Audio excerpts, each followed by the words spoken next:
Fish Unfiltered, episode 54, the first episode of 2024. My name is Kevin Barral. I am joined with my co-host, Isaac Azout, and good friend. And we are here with the founder of Fish on First, Ely Sussman. We have a lot to talk about today, despite the lack of movement still with the Marlins.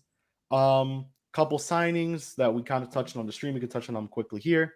Spring trainings got going today. Pitchers and catchers reported to Jupiter. We're recording this on Thursday, February 15th, about a couple hours after Skip Schumacher and Jesús Luzardo spoke to the media.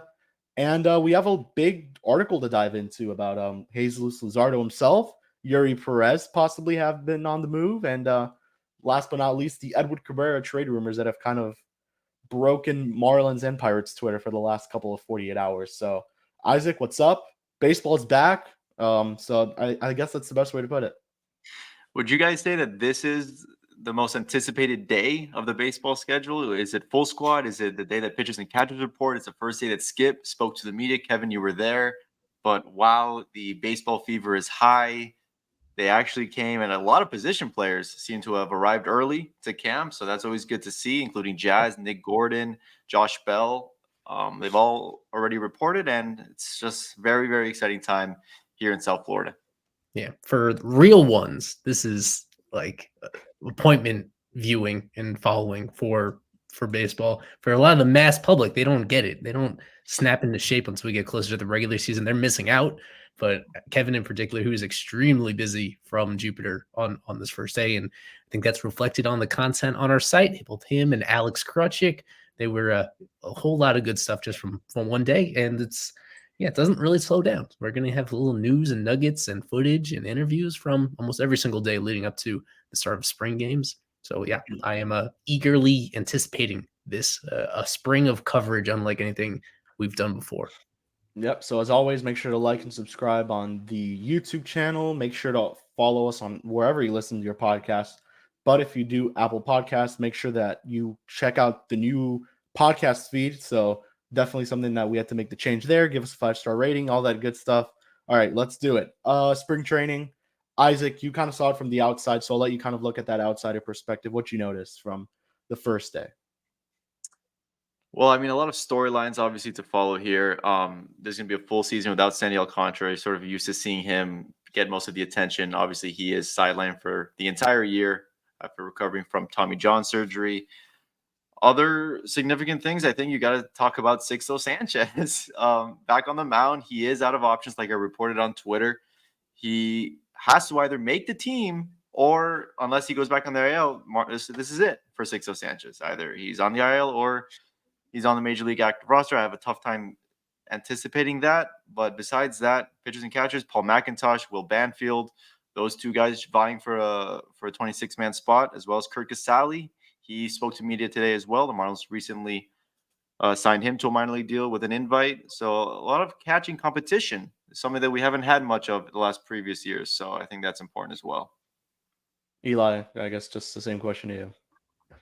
Yeah, I thought I didn't know that Luzardo would have an extended presser, and I thought that was really interesting. Right in the middle there was Christina De Nicola that brought up the idea of him being in trade rumors, and those have been several of those throughout the offseason have come up about other teams understandably being very interested in the Marlins simply not taking that step that you'd like to see them take and say is off limits, and at a stage of his career where people view him as an extension candidate, where they instead are sitting back and listening to offers on him. But the response he had for that was very measured and very genuine about how, as a South Florida guy who has spoken repeatedly about being a Marlins fan growing up, how much he likes it here and wants to stay here despite all the noise in the background. That to me was something that I didn't know we would hear from him today on that. That has been on and off a pretty big storyline for the Marlins during this off season. So I was interested to hear from him on that. Other than that, it was cool to get those brief interviews that you had with some of those non-roster invitees and some of those prospects that we haven't really heard from before. Guys like Bennett Hostetler, who'd never been in big league camp in Patrick Monteverde, same with him, but also the NRIs like Trey Mancini and Kirk Casale. I think you did a good job. And for people that are watching on YouTube, we have a playlist called 2024 Spring Training Videos and Pressers. So you could very easily binge watch all those. And for people listening to this on any of the podcast feeds, we're just going to attach some of those interviews at the very end of this episode for everybody's convenience as well. So they could catch up and get a little bit more familiar with those guys. Yeah, so I guess my storyline kind of coincides with Isaac's, where it's Sixto. I mean, we spoke to him today. I really, to a certain degree, got to feel bad for this guy because he kind of like feels like, man, another year, another press conference about the same exact things. He kind of felt a little down. I thought he was going to say 100%. Christina, of MLB.com straight up asked him, are you a full go? Are you 100%? And he said, yeah, I'm 90 to 95%. And I was like, oh God. And I knew what I was getting myself into when I put that on Twitter, and evidently it happened. And I do want to clarify. I know I put a picture with him hugging Bennett Hostetler, and it looked like he was way too overweight, but I don't think that's the case. He was actually not very overweight, as much as many want to. Yeah, that one. As many want to say he looks like, a little fatter than usual. I do think the jersey's a little bigger than many think. So, he apparently hit 91 today in his bullpen.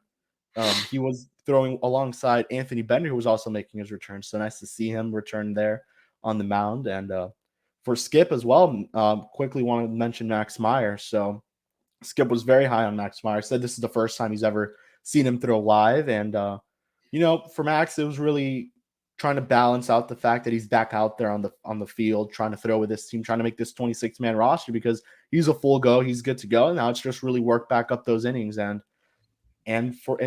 just kind of keep that contained, knowing that I'm back out here, but I can't go full strength for the first day. Skip really emphasized February 15th, you are not trying to make this opening day roster. That's when game starts. That's when you're coming down to the wire, not right now on the first day of pitchers and catchers. And it really does seem like a lot of these pitchers understood that. And, that's maybe why you didn't see as high velos as you would expected. But Luzardo also mentioned that curveball, which he's kind of been working on. And he said Bethancourt was really excited to see it, and we were able to see it today. It looked really good.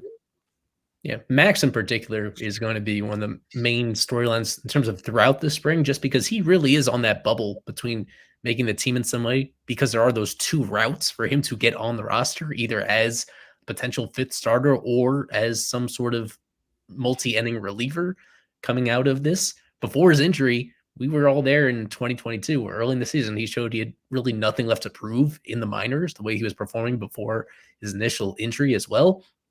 And there has been a lot of promising little nuggets coming out of him during rehab, expanding his pitch mix, throwing just as hard as he was before. We think mid-90s fastball, maybe a little bit higher. So if he is back to kind of where he was a year and a half ago, it'll be a very compelling case. He's already on the 40-man roster as well. So that is going to be one particular guy where when it comes down to it, this team is still, despite their quiet offseason, they're in a position where they're going to try to win games out of the gate. And if he is what he used to be, and especially if there's an injury or two elsewhere on the roster that creates a vacancy, it's going to be really hard to send him down. Mm-hmm. Yeah, Isaac, anything else that kind of stood out to you from the two pressers? Skip spoke, Luzardo spoke, and then obviously those small interviews I was able to grab there. And then I haven't put out the Sixto one yet. I didn't get any video of that, but then obviously we had the Max Meyer one as well. Yeah, I listened to the Max Meyer presser, the Monteverde one. The Meyer one stood out a little bit just because he's different up there between the years. He's a very, very confident young man who is coming back from an injury, the first injury in his entire life. He mentioned a couple of times. So I'm very curious to see what they do with him exactly. If all the reports are saying that they do want him to be starting for Miami, I assume he'll start off in AAA Jacksonville to begin the minor league season. And then you have to presume that he is first man up, one of the first man up to help out if there's an injury in the rotation or even in the bullpen. For a guy that's coming back from Tommy John, for a guy that was a reliever for part of his college career, and just, his size and his pitch mix, I would just already start him off as a reliever now, let him build back up in the bullpen. It could even be an Andrew Miller type role if we want to give him a few innings out of the pen, but all accounts are saying that he will be a starter. and that's fine with me. And just very excited to see if he can continue that crazy AAA success he had in 2022. And you also have Ryan Weathers down there that'll probably, I know Craig mentioned that most likely he begins the season in AAA. Yep. So that may be the level to watch this year when we start doing more or less of a minor league preview. You have them two down there and a couple other guys, Troy, Monteverde. So should be a fun team over there. But anyways, yeah, Max Meyer, definitely an interesting character, I'll say. Not very emotional, really straightforward, monotone type of guy there. So yeah, aside from that, really not much more. Christian Bethancourt, definitely a guy he's bilingual, so it's really good to have that communication with both. That's something I really noticed, with how quiet it is in these areas. You could kind of hear what these players are saying. And Luzardo and Bethancourt, you would think Luzardo is maybe better at speaking English, given that he was down here in Miami already for a very long time. He spent his whole high school time down here in Miami and college, and not college. He got drafted out of high school, but you would think maybe English would be the way he goes, but no, he went Spanish, and he mentioned that it's just something that they kind of it just happened naturally. That's something I certainly found interesting during my spring training time, and I'll just kind of throw a couple position players that weren't there. Luis Ariz wasn't there. Xavier Edwards was not there. Jonah Bride. John Birdie not there. He just had a kid, so that kind of makes a lot of sense there too. Brian De La Cruz was not there. So those are just some names. All first basemen were there. Trey Mancini really excited about his opportunity with the team. So yeah, anything else before we kind of move on from this topic and I guess kind of look forward to what would be full squad where you, Isaac, will be there along with Alec Krutchik. I think that one of the bigger differences that I see this spring training so far is just the depth that they have. And I know it's cliche. I know we probably say that every few years, but even without Sandy Alcantara, let's start with the pitching. You have a few arms right away that are already ready before the season even begins that okay, if one of the first 5 major league starters gets hurt, something happens, they don't produce, you have 3 or 4 guys that you're fairly confident in bringing up. And then same goes for catcher. You already have Banfield, Casali, and PMAC in a pinch if you need them. They just seem to have, at least in my opinion, a lot more depth than they've had, including all those NRIs that they signed. They can play shortstop, they can play second, they can play third. Whether you need Tristan Gray to play some infield, whether you need Marty Costas to play some outfield, they just seem to have a lot of depth this season in particular, and that seems to be the Rays' way. And Peter Bendix has brought that philosophy over to Miami, and I think that's going to really come in handy for this ball club because they have some injury-prone guys like Jazz Chisholm Jr., like Jesus Sanchez. Who knows what Avi Garcia will give you? So they have a lot of players that can easily step in a pinch and help this ball club win. And I think that's the biggest difference from years previous. I also do like the balance of veterans that they brought in to help out these young players because this is a really big time for some of these guys. A Monteverde, I'll mention Troy because technically he's a minor leaguer and he's still learning, and someone like even Javier Sanojo, who actually was not there, so that's another player. All these young players that are here, you have a good mix. That's why you bring someone like a Kirk Casali for the relievers, like a Elvis Alvarado, who's still young, a Lualbert Arias. You bring in someone like a Yoni Chirinos, who's had success before at the major league level. So Kirk Casali, who's going to work with a fairly young catching group. I mean, Hostetler, Will Banfield, and Paul McIntosh, all very young. Nick Fortes still has a lot to learn, and he admits that. Christian Bethancourt and someone like Kirk Casali there to help them is really nice. First base when you bring in a World Series winner, Trey Mancini. So a lot of experience there with this ball club, and I really do like what they did. Another player, Jacob Berry, was not there. Kevin, position players weren't required to report today. I know, but most of them were there, and that was actually encouraging. Mm-hmm. All right. Yeah, well, you guys are a little bit more excited about these NRIs than I am. I would circle Casali and Mancini as ones I like. I've talked about in terms of a sleeper minor league signing that I like as well. Elvis Alvarado, really interested in what he's going to bring. And I guess Chirinos, was Chirinos there? Kevin? Yes, he was. Yep. So that's the other thing too. Both guys who signed less than 48 hours ago are there. So It's good to see. Yeah. I mean, overall, I'm just not as I think what What is going to be interesting is that last year they had a relatively unlucky year when it came to rotation health. And entering this year, fingers crossed. Maybe they're due for a bounce back, but I think the reality is you just don't know what that looks like until the season starts. For the moment, it looks like they have very good rotation depth, maybe enough to even trade from at the last moment. But that thing, it looks somebody's elbow is odds would suggest that somebody's elbow is going to blow out at some point. That's just the reality of what we live in this world of pitching. And it's really hard to say one way or another in terms of how it's going to hold up. But yeah, overall, this is the time of year where optimism springs eternal. I believe that is the phrase for it. So I am for the moment, as of this first status update on the health front, things seem to be going in a positive direction, and it's going to help this team potentially overachieve if that keeps up. And when that inevitably happens, those injuries do inevitably come. Hopefully it's not going to be the AJ Ladwigs and the Sean Nolans of the world to come in and pitch for you. You have Yanni Chirinos. I should have mentioned him. Devin Smeltzers, Monteverde. You have Maldonado in the bullpen. They just seem, in my view anyway, they just seem to have a lot more attractive options to help out when their depth gets tested. And I think it could be the difference of whether or not they're a 70-win team or an 80-win team. So it's exciting. And maybe I have the Marlins fever in spring training. The weather's beautiful. The uniforms look great, but call me an optimist, but things are looking nice. The uniforms do look great. They look really nice in person, but that is a Noah Burger topic to talk about. Anyways, you spoke about starting pitching, Eli, and possibly moving one, or that was you, Isaac. Let's talk about one of them that may actually get moved legitimately. He was there today. I told everyone to get a good look at Edward Cabrera in his Marlins uniform, his blue Marlins uniform. But a lot of reports going out that the Marlins and Pirates are in serious talks for Edward Cabrera for a package that includes, we've kind of seen multiple different packages being mentioned, but both include the one player, which I guess we'll kind of go in on here, which is Ji-Hwan Bae. He's kind of a utility guy, second baseman, outfielder, mainly a center fielder, really good center fielder, really good success at the AAA level, minor leagues for the most part, never a WRC plus under 100. But in his first taste of the big leagues, it's fair to say he was not very good. He had a 60-something WRC plus, couldn't get on base. And on top of that, he does have, I believe, assault charges, or he had assault charges. He had to deal with a 30-game suspension back in 2018. So that's another issue there. And then along with that, a couple prospects. There's Mitch Jebb, Braxton Ashcraft, 19-year-old Jun Seuk Shim. I hope I'm saying that right. Shim.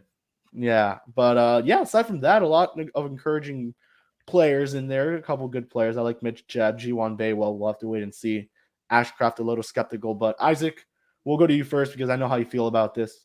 Why should the Miami Marlins not trade Edward Cabrera? I mean, before we even talk about the players that they might get back, whatever reported players would be the return, let's just talk about Edward Cabrera and his status with the Miami Marlins, because I think that's the most productive thing to do. Edward Cabrera is out of options. Edward Cabrera, highly touted prospect in the Marlins organization in 2021. As highly touted as anyone, as Yuri almost. And this is someone that has struggled, obviously, with tremendous control issues. He's walking about 6 guys per 9 innings in his major league career. And this is someone that they didn't even trust to throw a single pitch in their 2 postseason games. When they took Braxton Garrett out after 4, I think it was, they didn't even trust Cabrera to throw any of those. So this is someone that I personally think has so much to unlock. And he's someone that every year, it feels like in spring training, he either dealt with visa issues or with right bicep tendonitis, or he had an injury of some sort. So he hasn't really had a full healthy spring and full season under Mel Stoudemire to just see if they can unlock that command issue. And I think that giving up on him now would be a little bit premature. He's still extremely young. He's a very sizable young man who throws very hard and has some of the best stuff in the entire organization. He's a 5-pitch pitcher who, in my opinion, has no doubts of being a starting pitcher. I think he's a starting pitcher. It'd be just such a waste to put him in the bullpen. Unlike a Max Meyer, who's sort of a 2-pitch pitcher, Edward Cabrera has 5. I think he's a starting pitcher, and I think that other teams, you'd be selling a little bit low right now if you were to deal him. So in my opinion, I'd hold on to him. If what has been reported, like you said, Kevin, if it's 3 of those guys, including Bay and maybe Jebb and Shim, I think it was, then yeah, I would be okay with that, but it has to be a really nice package because this player is extremely valuable. And we mentioned the depth that the starting pitching depth that Miami has, but I'm not really one to make a strength a weakness. I'm not for that. So we'll see if Bendix agrees, but a lot of time until opening day. Yeah, and then just to add on to what Isaac said, I kind of am on the edge about this one because Edward's really good. He has the potential to be a very, very good pitcher. You look at that Baseball Savant page for our viewers on YouTube, everything is in red. Absolutely everything except the walks. I know there's a lot for him he could still work on with that control. He's really just struggled at the major leagues with the walks, but I'm not turning down that good of a package for a guy who, if comes back out, has a 6 walk per 9.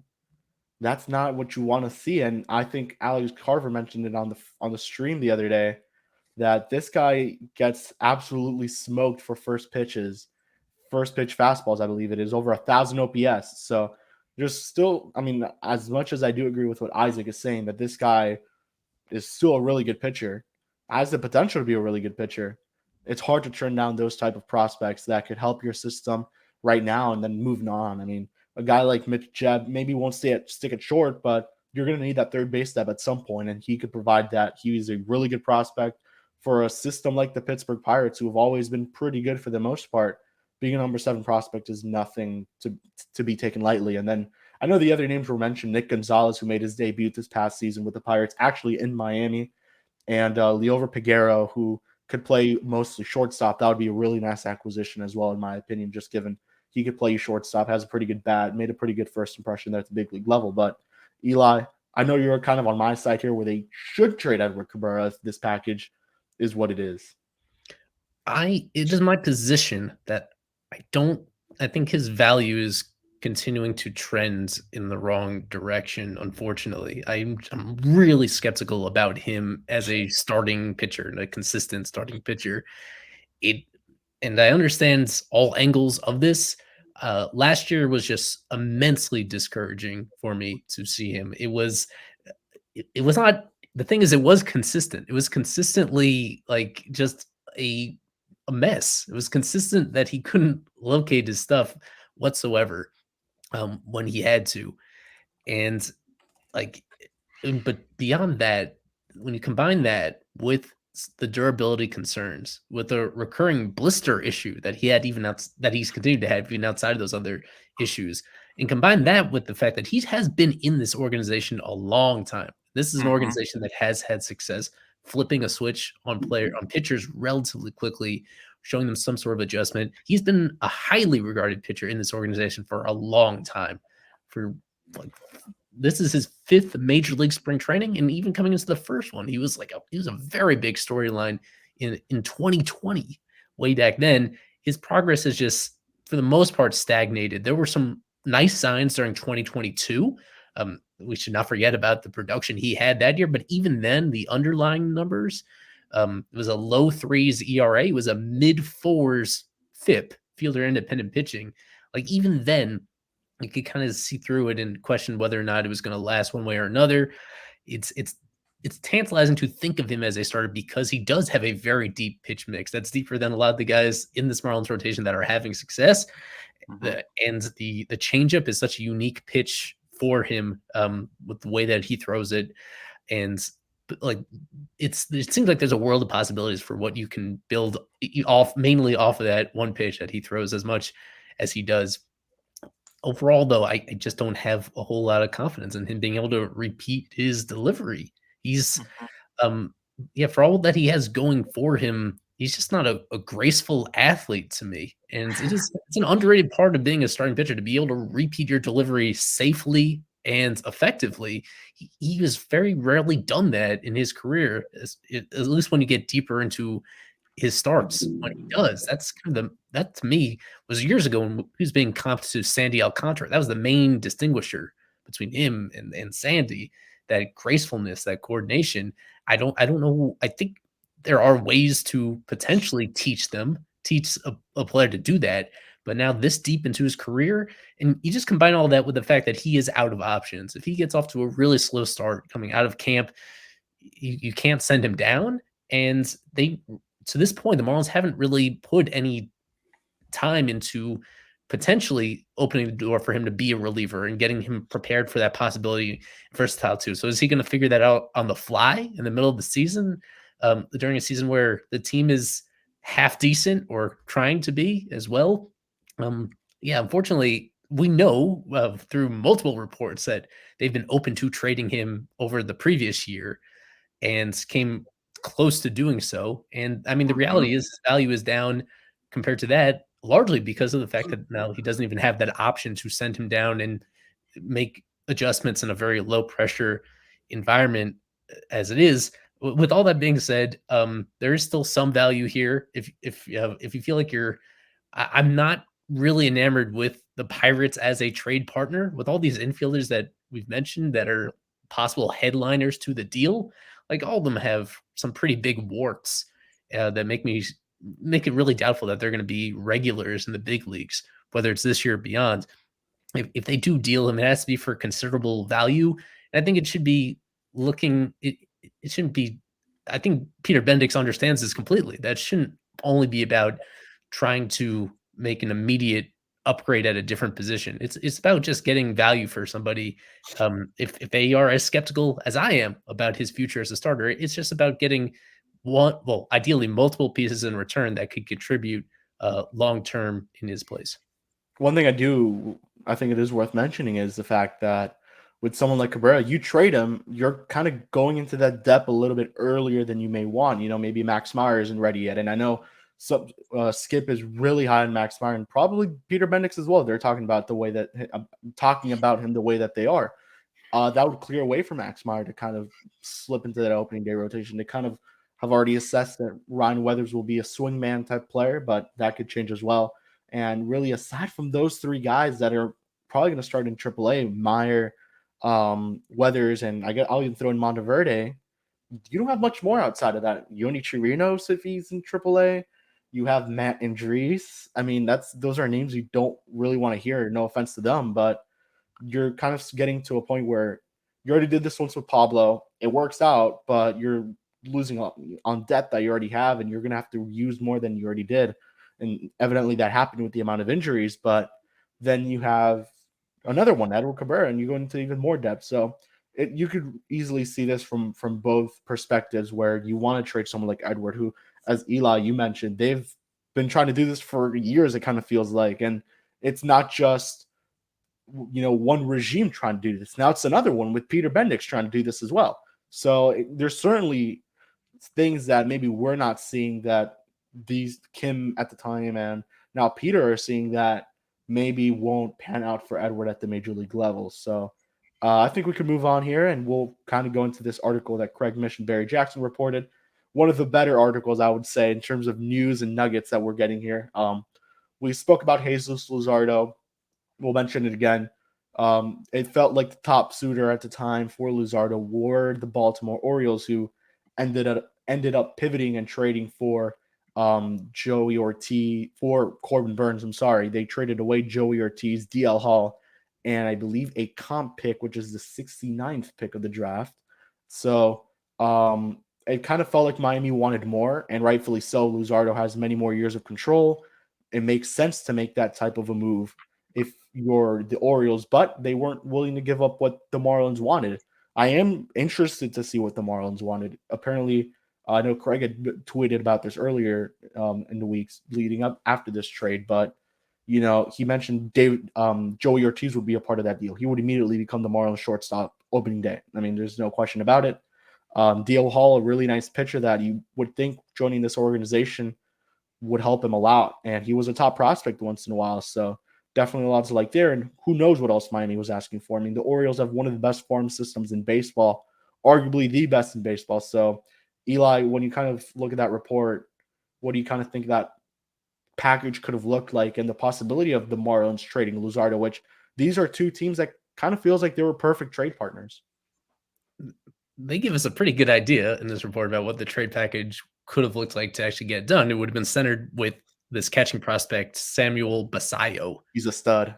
Yeah, he's an incredible catching prospect. His hitting production this past season, he was one of the better hitters in his entire league as a catcher, as somebody that was extremely young for that level and could rise fairly quickly through the organization. He'd clearly be the top prospect in the Marlins organization, hitter or pitcher as well. So with him, Ortiz would be a really compelling second piece of that. He's not the centerpiece in a Luzardo trade.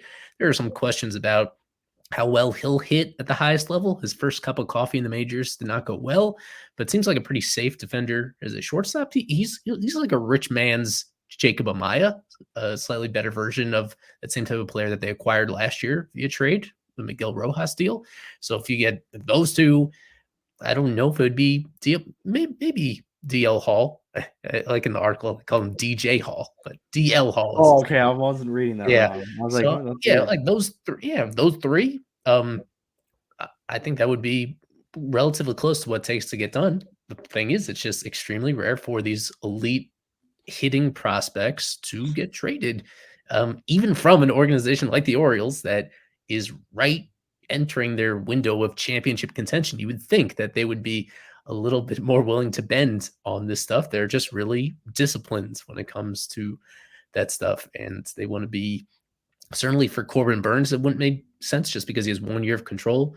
But the report on this is entirely believable that the Marlins would want more than what it took to get Burns. And we've kind of talked about during the course of the offseason how high Luzardo's value is right now. This is about as high as it will ever get because of the years of control. The season he just had, low salary, relatively speaking, at least for this year. And at the same time, as he said, as I mentioned at the top of the pod, he kind of was very transparent about wanting to stay a Marlin. And unfortunately, it doesn't seem like extension conversations have really gone anywhere. So that's why, to me, this one's not quite as complicated as the Edward Cabrera stuff. There's not quite as much urgency because he does have those 3 full years of control. He does so many things well that it's like not unreasonable to think he could take a little step up as a player from even where he was last year. This decision doesn't have to be, this trade doesn't have to be made this offseason.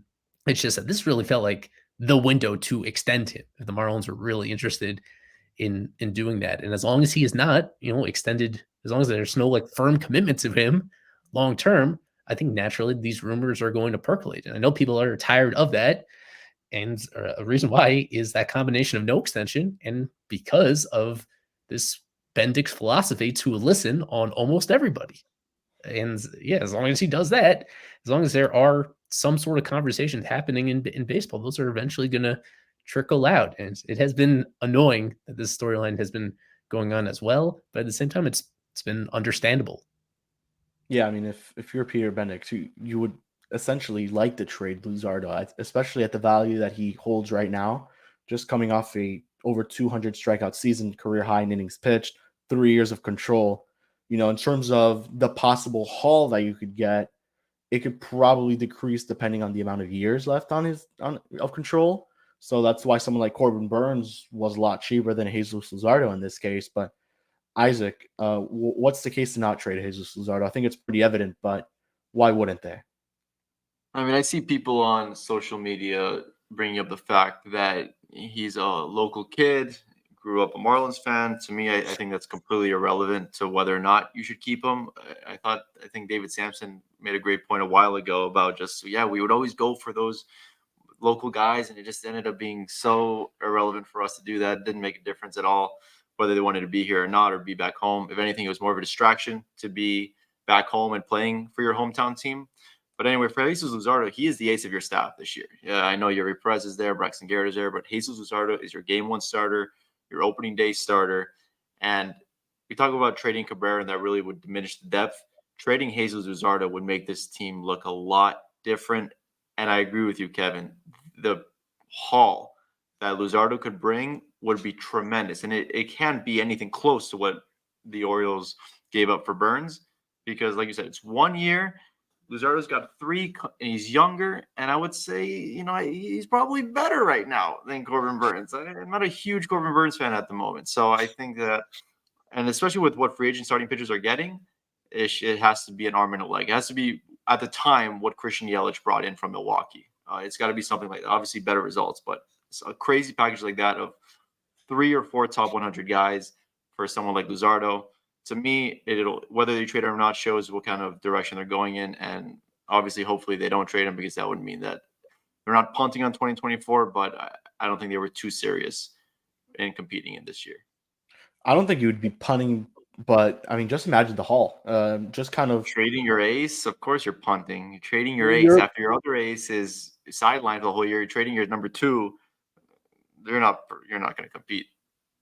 I don't think you will, but I don't say you're fully punting the season because you still have a good rotation, You still have depth, which not as good as it was before, obviously, but let's think of what this could have done for Miami. I mean, Samuel Basayo, would Yeah. immediately become the number one prospect in this organization.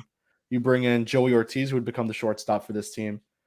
DL Hall, who would probably be, I guess, a AAA pitcher for a little bit, see what they got in him, because I know he was a starter, shifted to reliever real quick in Baltimore. Milwaukee's going to try to use him as a starter now. So, and God knows what else. I mean, this farm system would have really improved off of this trade as well as the major league team. So you're really getting help from both sides. So, anyways, I think we could kind of running low on time here, so we could go to the middle part of this article where they continue to mention infield help. They mentioned two options. Gio Urshela, who was reported that the Marlins had interest in him, along with the New York Yankees and the New York Mets, along with Ahmed Rosario. What was made very clear is that Urshela wouldn't be the primary shortstop. He would just move around the infield, a little bit of first, a little bit of third, giving someone like a Berger and Bell opportunities to DH. And then Ahmed Rosario would be the primary shortstop of this team if he were to sign. Rosario's kind of coming off of a down year, kind of feels like that's what the type of profile someone like a Peter Bendix has been looking at. Get a lot of guys who had a down year. You'll get one who really succeeds, and then that's going to be kind of the face of your offseason there. But Isaac, Ahmed Rosario is still once upon a time a really good player for the Mets, and now early on the Guardians. Yeah, if you guys tuned into our stream last night with Mr. Kyle Seeloff, he seemed pretty confident that Miami would be signing one of these free agent shortstops. He mentioned Tim Anderson a few times. He was not mentioned in the article by Craig Mish and Barry Jackson, but Ahmed Rosario was, and Gio Urshela was as well. And I'm not too fond of either options, to be honest with you. I would probably prefer Tim Anderson. He's going to stick it short, and I just think he's got at least a little bit of a higher floor than these two, because I think Ahmed Rosario, if he just struggles, it's going to be really, really bad. So I think it's fascinating that Tim Anderson wasn't. I'll have to follow up on that and see if there's any news regarding Tim. But yeah, if you got to choose between the two, you probably would go with Rosario if we're between him and Gio, Kevin, because I think, again, higher floor, and he's definitely going to play shortstop. And if they do inevitably bring in a free agent shortstop, what does that do for John Birdie? He's set to make $3.5 million. He would be, probably the everyday shortstop right now. The season started today, with some time given to Brujan, with some time given to Gordon and to others. So I think once they do bring in another shortstop, it'll be, no pun intended, bye-bye Birdie in that sense. So it's going to be interesting to see, because already camp has started, Kevin, and they still don't have that set. So we shall see how it goes. Yeah, I mean, you would have to think this type of a signing will happen before full squad. So, and on top of that, I do agree with you with the Tim Anderson thing. I'm pretty surprised Tim Anderson wasn't mentioned in this article. Now, again, it could be the case where Miami just doesn't have interest in him, but Tim Anderson just a year ago hit over 300, got on base at a really good rate. The power wasn't there, but man, was he a really good offensive player. I know the defense has always been an issue for him, but if he could at least fake it or, hold it down for the most part, that's what you kind of want. And then with Birdie, you also mentioned it. You have Xavier Edwards, you have Vidal Brujan, you're trying to see if he bounces back. He has no options. He essentially has to make this roster. So there's a lot to think about there. You could probably move Birdie. You could get a decent minor league prospect back that you could plug into your system and make that better already there. So, I mean, especially, you wouldn't want to trade Birdie because he's one of the older guys on the team. He's been here for a while, but you have to think about it. It could be a pretty good, not big package by any means, but a good prospect or two coming back. And then, Gio Urshela, Eli, you've watched this guy before, living in New York. He was having a very nice season for the Angels before he went down with, I think it was a broken leg. Yeah. But aside from that, he was coming off a very good year for the Minnesota Twins. 13 home runs, a 119 WRC plus. Didn't strike out too much. Really saw a huge improvement in the strikeout department, lowering his K percentage by, I believe, 6 or 7%, really close to that 10, and improving the walk percentage too. So a lot to like with Gio Urshela. Formerly was supposed to be kind of like the shortstop for the next couple of years for the Yankees, but things turned a different way when they acquired Josh Donaldson. Yeah, I mean, with both of these guys at this stage of the offseason, yeah, it does seem like both would be relatively low risk in terms of what you're paying them. I mean, Barry in here is assuming that Rosario might go for less than $6 million on a 1-year deal. I would have definitely taken the over on that entering the offseason just because of how few other shortstops were out there. But as we get closer to camp, teams have a little bit more leverage. If you could, and with Urshela, because he's coming off that injury, because he's a little bit older, yeah, it's understandable that he'll be relatively cheap 1-year deal either way. With either of these guys, I don't think there makes sense to acquire both. They made some of the decisions they've made already this offseason kind of signal that the roster is close to full when it comes to. I don't think Brujan is going to stand in the way of them potentially getting somebody like this, but certainly Nick Gordon will. I mean, the Nick Gordon trade was one where they're penciling him in for a significant amount of at-bats, whether it comes probably in the outfield, but potentially at some infield positions as well when necessary. And aside from that, they have a lot of other guys, including Xavier Edwards. I'd be fascinated with exactly what that means if they sign one of these, because Edwards doesn't really have a whole lot to show offensively in the minors, but defensively, that is another storyline. This camp is like, if he can give you anything at shortstop potentially at all. It's been a little while since he played there any considerable amount of time due to his throwing issues. Yeah, I'd be down for one of these guys to squeeze into the mix. And yeah, to me, Rosario is one that I would focus on more. He has a shot to defensively. The history on him has been a little mixed and probably more on the negative side, but he does have a whole lot of experience there. He is a very good athlete overall, where you can dream of him being a solid hitter who hits a ton of line drives, a ton of doubles. So yeah, if it's a cheap 1-year deal for Ahmed Rosario, I would very much be in favor of that. Yeah, I mean, just look at what Rosario did just a season ago, 105 WRC plus, coming off of back-to-back seasons with an over league average WRC plus. So, maybe this wouldn't be a conversation at the end of the day if the Marlins maybe had done what was mentioned at the end of this article, which was possibly trade for Bobby Witt Jr., which, man, you would give. I think this is something that John Heyman has said many times. You would give up the sun and the moon for this type of player who maybe wouldn't have been a Marlin had he been traded towards the end, because they ended up giving him an 11-year deal worth $288 million. But it wasn't never anything that went into deep negotiation process, deep negotiations. But there were rumblings of the Marlins maybe flipping Yuri Perez for Bobby Witt Jr. Yeah, man, I don't want to spend any more time on that than we have to, other than to hopefully get into agreement that the Marlins, if they had an opportunity to do that in a 1-for-1 deal, that they should have done that. As much as everybody adores Yuri, it's again an everyday shortstop who last year, during the middle of last season through the end of the season, would establish himself as one of the very best players in all baseball. And to have him with many years of control and an opportunity, some of that would be open to an extension if the deal was right. Like that was never going to happen. But if it did happen, the Marlins would probably be on the right end of that blockbuster. Yeah. So, I mean, I guess the only question I would bring up to you, Isaac, is do you think the Marlins would have given him 11 for 288 had he come to South Beach?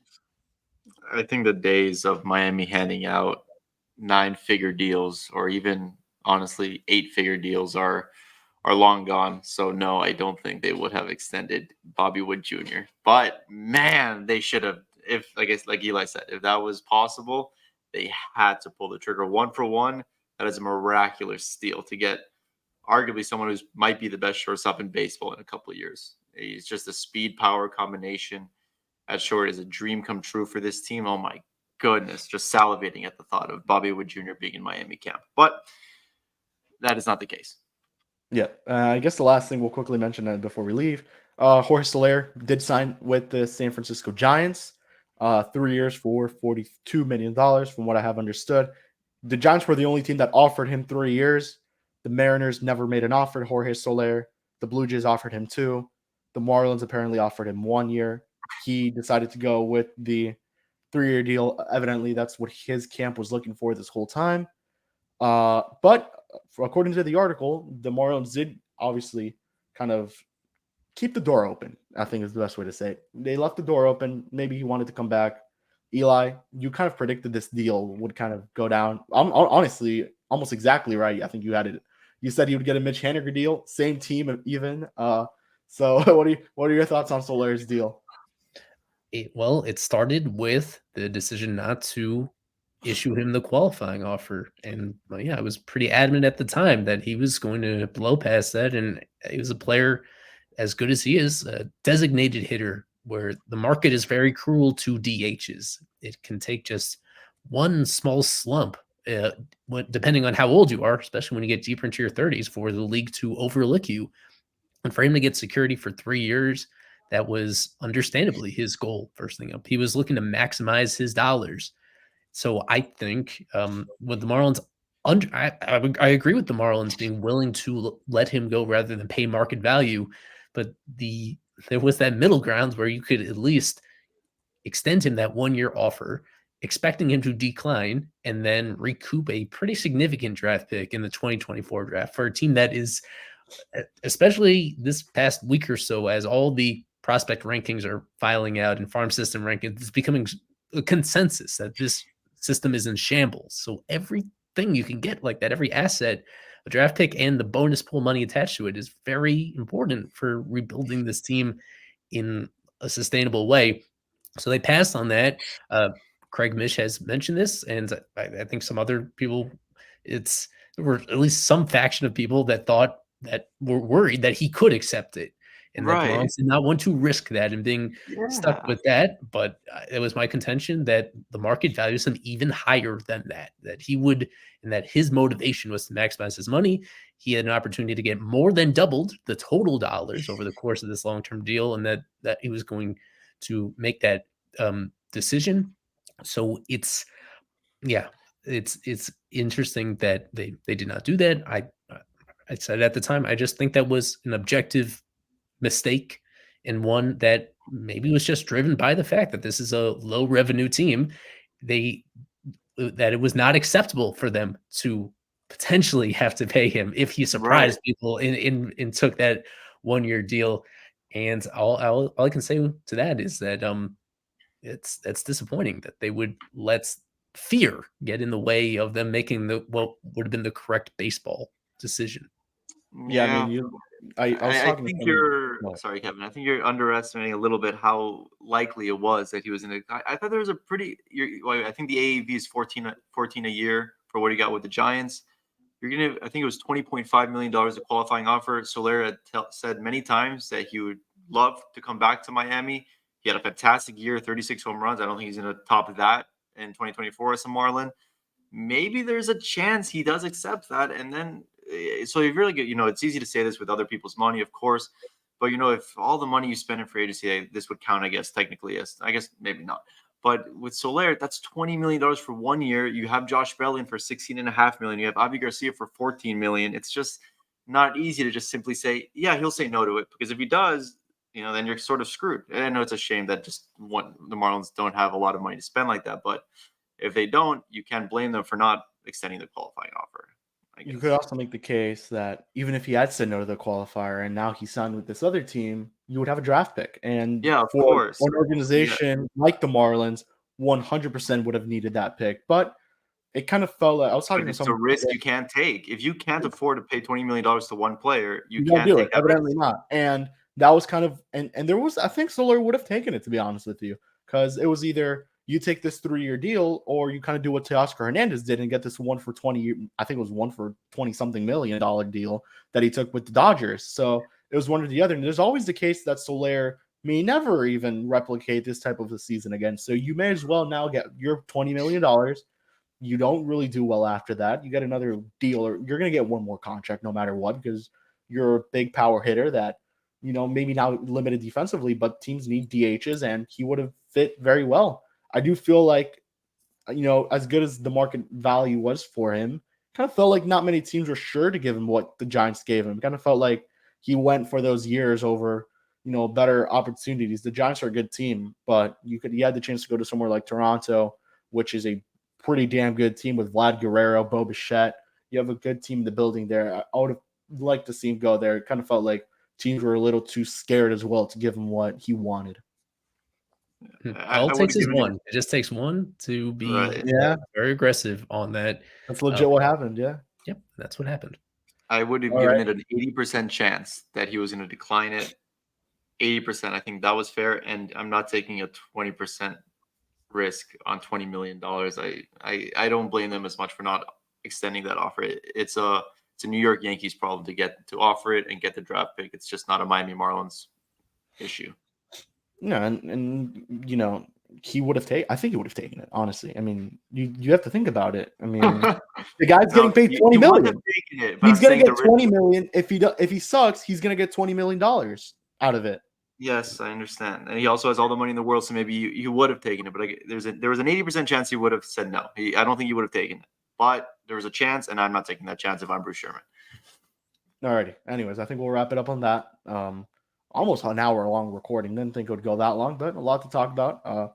Isaac, Eli, any last things that you guys want to mention before we? Hopefully, I don't even know when we'll be back on, but probably after full squad. So, anything else? Yeah, it'd be nice if the show was on a consistent routine again. People are clamoring for it to hear from you guys, whether or not I'm on it or not. People are clamoring to hear from it. But other than that, just the usual reminders to follow our stuff, fishonfirst.com. To listen, if you like my takes, listen to my show, which usually comes out on Tuesday mornings, the official show, wherever you get your podcasts, including on YouTube as well. And consider becoming a super subscriber, fishonfirst.com/subscriptions to help power our coverage throughout the spring training. We're going to do it bigger than ever before in terms of how we're diving into this, bring you all angles of this team and bring you inside that clubhouse up in Jupiter. So we appreciate everybody's support along the way. Yeah. And I think we'll wrap it up there. From Isaac, from Eli, myself. We'll see you guys all in 2 weeks. I hope that's the case. So as always, peace out and go fish.